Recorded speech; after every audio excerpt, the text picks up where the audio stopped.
Hai Sosius, mempublikasikan jurnal penelitian adalah sebuah prestasi dan pencapaian tersendiri dalam dunia akademik.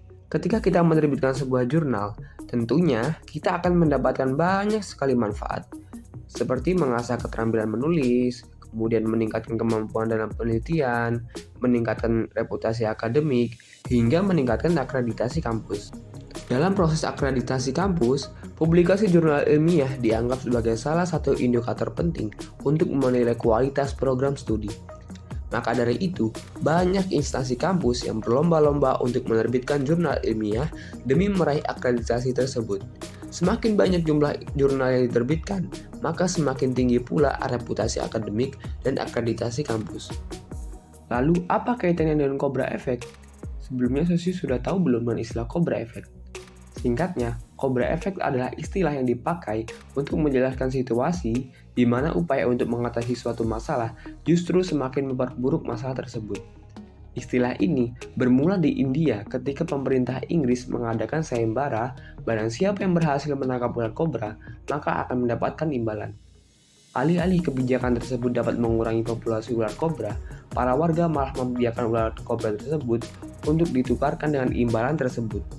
Seringkali, Cobra Effect ini terjadi pada kebijakan yang berhubungan dengan pemberian status atau kebijakan pemberian penghargaan terhadap sesuatu. Namun, pemberian penghargaan itu akan berdampak negatif bila tidak mempertimbangkan adanya potensi cara-cara curang untuk meraih status dan penghargaan tersebut.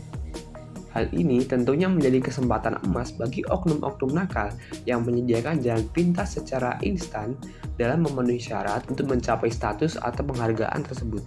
Fenomena serupa kerap kali terjadi dalam dunia pendidikan, terutama di tingkat universitas. Misalnya saja, publikasi jurnal ilmiah yang rencananya akan menjadi indikator kelulusan mahasiswa.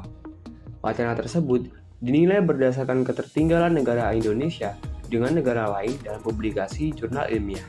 Nah, fenomena Cobra Effect ini muncul dalam berbagai realita yang terjadi di kampus yang sudah memperlakukan syarat publikasi jurnal sebagai syarat pengambilan ijazah dan kelulusan.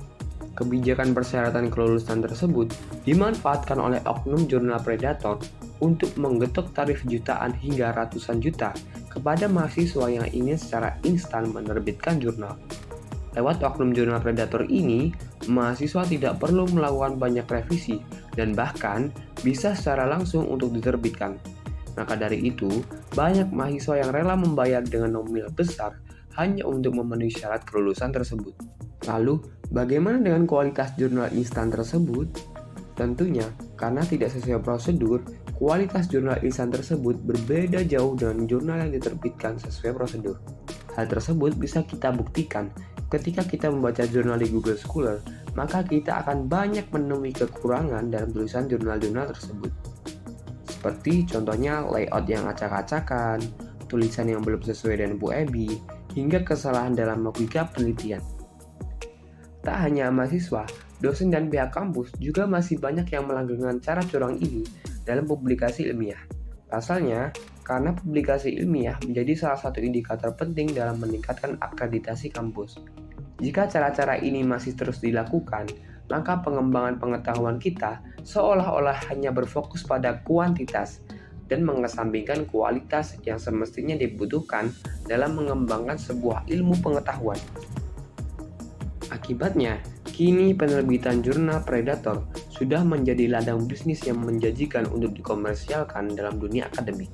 Hal ini juga membuat para sivitas akademik mengalami pergeseran tujuan dari yang awalnya berambisi mengembangkan ilmu pengetahuan, kini berubah menjadi sebatas menanggalkan kewajiban dan meningkatkan akreditasi belaka.